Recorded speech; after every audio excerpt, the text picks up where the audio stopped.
Greetings. Recently, I was exploring what comes up on YouTube when you search via the Geᶜez phrase, salam laki, Maryam.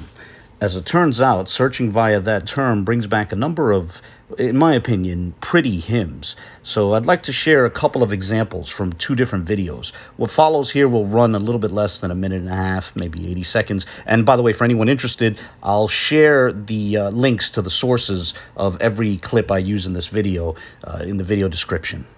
So here, enjoy.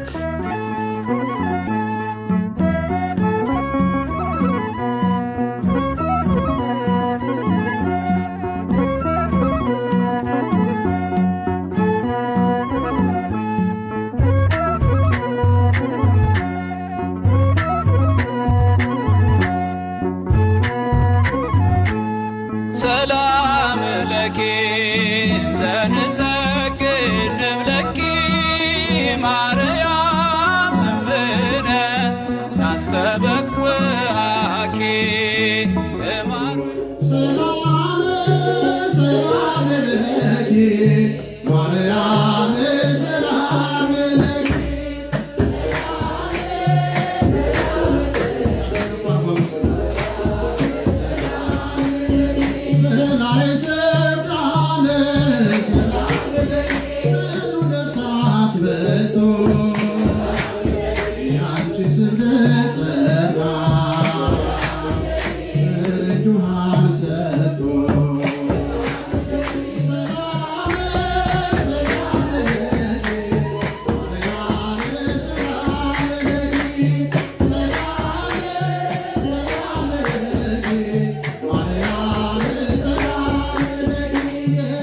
So the phrase I want to focus on is what you see on your screen. Again, salam laki, Maryam. Peace to you, Mary, variations of which appeared in the clips you just saw.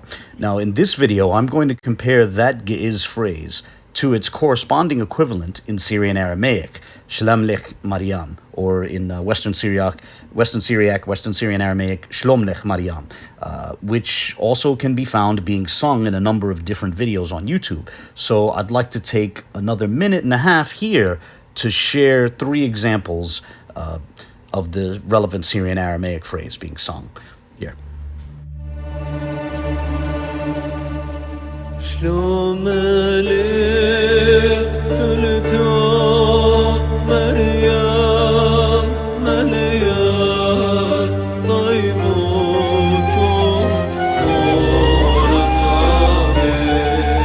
shlom lekh Maryam Maryam طيبوت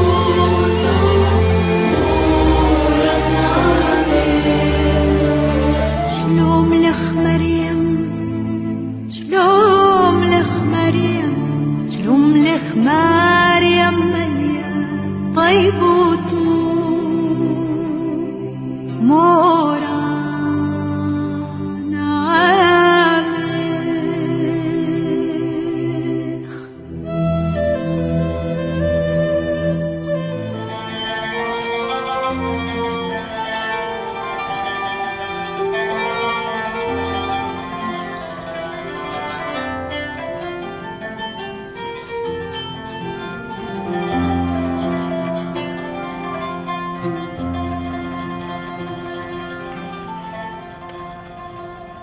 shlom lekh Maryam Maryam طيبوت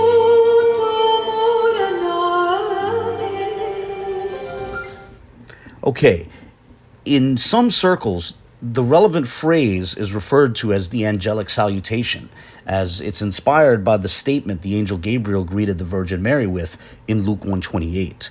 For example, in the Peshitta, the Syrian Aramaic translation of the Bible, one can find the relevant phrase in precisely that verse from the Gospel of Luke, which again is Luke 1:28, as you can see here, shlom lekh, or as per that Western Syriac pronunciation, shlom lekh.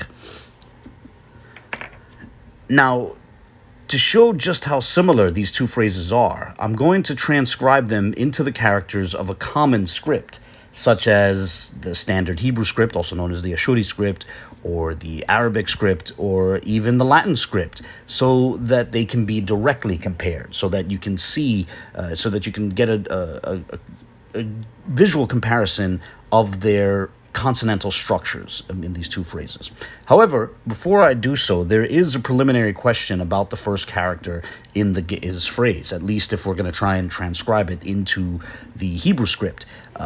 All the other characters of this phrase have an unambiguous counterpart in the standard Hebrew script, but no, that applies except for that first character, the sat, and as you see here.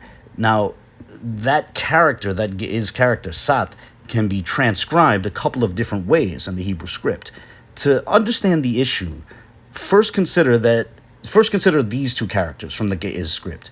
The shout on the left, which represents a sh phoneme, and then on the right is the sat, the character at the start of the phrase, salam laki Maryam, which represents an s phoneme, If we were to note the corresponding Arabic characters, the one-to-one correspondence would be an easy one. The shout on the left corresponds to the Arabic sheen, while the sat on the right corresponds to the Arabic seen.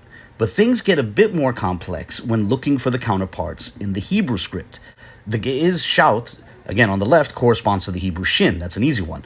While it might be argued that the sat corresponds to the Hebrew samech. And you may notice that I've placed the Hebrew samech slightly off to the side rather than directly under the Ge'ez sat. That's because there's another option, there's an alternative. It turns out that aside from the shin, Hebrew also has the character sin. Shin and sin have historically been the same character, or to put it another way, we might say the single character can represent two different phonemes. However, for roughly the last 1,000 or so years, there has been the option of distinguishing them with a diacritic, a single dot, as you see on your screen now. A dot on the right signifies the shin, while a dot on the left signifies the sin. And for those who are interested, one fun way to remember this, to remember which side the dot goes on, is to remember the Italian word for left is sinestra, sin, estra. And it's also worth noting that many people in the past, and I guess a few people to this day, have believed that the left hand was thought to be somehow associated with that which is sinister. So you might say to be on the left is to be on the path of sin. But anyway, all jokes aside, so let's get back to this, regarding how we're going to transcribe that Ge'ez character sat. Now, I want to say as a disclaimer, I'm not saying it's wrong to transcribe the Ge'ez sat with the Hebrew samech. Rather, I'm merely arguing that the Hebrew sin is a legitimate alternative. For a relevant example in this regard of corresponding words, note that the word Israel is written with a sin in Hebrew and a sat in Ge'ez. But to make a better argument for employing sin in this case, I'd like to make an appeal to the South Arabian script, also known as the Musnad script. For those who don't know, the Ge'ez script descends from the South Arabian script. So this is Arabic Wikipedia's entry for the South Arabian script under the heading of Khat al-Musnad. And I'm going to scroll down to a helpful chart the entry has showing the different characters of that script, of the South Arabian script. Now, notice that this script has a sheen. Then notice that it also has a seen. However, aside from those two characters, note that it also has a samech. Keep that in mind. The South Arabian script has a sheen, a seen, and a samech. Now, with that in mind, returning to our discussion on the Ge'ez sat, we can add the relevant South Arabian characters to the discussion. We're going to slide it in right here. And note in particular how similar the South Arabian seen is to the Ge'ez sat. This means that while the South Arabian script had both a samech and a seen, the Ge'ez sat descended from the seen, not the samech.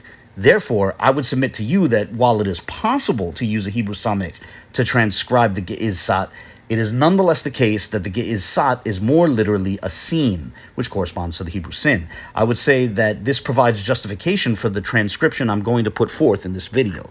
So now we can return to this comparison of the Ge'ez phrase, salam laki Maryam, and the Syriac phrase, shlom lekh Maryam. Being that the South Arabian script can serve as a helpful medium here, I'd like to first transcribe the Ge'ez phrase into the corresponding characters of the South Arabian script. Now, because Ge'ez is written left to right, while Syrian Aramaic is written right to left, the two sentences are currently going in opposite directions. For that reason, and also because the South Arabian script itself was typically written right to left, I'd like to quickly reverse the order of the characters from the South Arabian script. And now we can take this phrase transcribed in the South Arabian script and transcribe it again into the corresponding Hebrew characters. And as was noted, as the South Arabian phrase begins with a sin, not a samech, so too my transcription into the corresponding Hebrew characters will begin with a sin rather than a samech, with a sin rather than a samech. So now that we have the Ge'ez phrase written in the corresponding Hebrew characters, I'm going to erase the South Arabian text and move the Hebrew transcription up so as to make room for the corresponding transcription of the Syrian Aramaic phrase at the bottom. And now we can transcribe the Syrian Aramaic phrase, the Syriac phrase, into the corresponding Hebrew characters as well. Those familiar with the Hebrew script will immediately see that the only difference is in the second word with regards to it's a preposition and then a pronominal suffix. As the Syriac phrase has a yod, it has one extra character at the end of that second word. Ironically, that yod, that extra character, is unpronounced in the West Syriac pronunciation, which was employed in the videos you saw, while the Ge'ez phrase, even though it doesn't have a yod, or as it's called in Ge'ez, Yemen, at the end of the word, it's still pronounced as if there was one there. It's laki. The other difference is that while the characters at the start of each transcription look identical, one is a sin, and while the other is a shin. So I'll go ahead and insert that aforementioned diacritic, the relevant dots, to distinguish them. Or, if one prefers, we can go ahead and put a samech at the beginning of the transcription of the Ge'ez phrase. Even with this difference, one can still see how these phrases are nearly identical in their consonantal structures. Now, moving away from the Hebrew script, another option is to transcribe the two phrases into the Arabic script.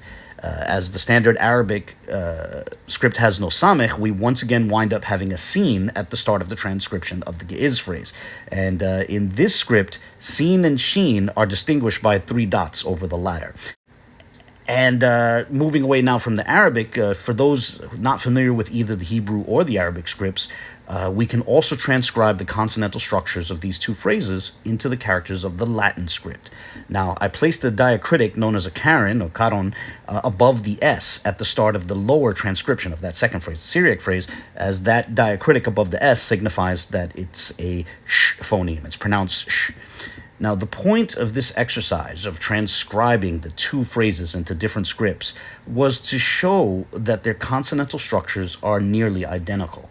What differs, really, is the vocalization of those consonants, which I can illustrate this way with the yod at the end of the pronominal suffix in the second phrase, in the Syriac phrase, being rendered in gray because it's not pronounced in those Western Syriac recitations you heard earlier. But now you see a transcription into the Latin script, which also reflects the vocalizations of that consonantal structure, and that's really where the differences are. So, basically, the whole point was just to show that what you have here, two different phrases from two different Semitic languages written in two different scripts, having nearly identical consonantal structures because they are related. They're closely related. They're both from Semitic languages, even though their vocalizations, their pronunciations are somewhat different. shlom lekh Maryam. On a closing note, Roman Catholicism's Ave Maria, or Hail Mary, is a form of the angelic salutation. And I just wanted to note that the fact that Eastern Orthodox Christians, including non-Chalcedonian Christians, like those from Ethiopia's ᶜArabic church, which has not been in communion with Rome for over 1,500 years, these different churches have their own versions of the angelic salutation. And that, in my opinion, is a testament to just how old the Christian practice of reciting the angelic salutation in various permutations really is. Therefore, I'd like to end this video with a Greek recitation of the angelic salutation by the talented Meletios Kashinda, who's a Greek Orthodox Christian living in South Africa. Enjoy, and God bless.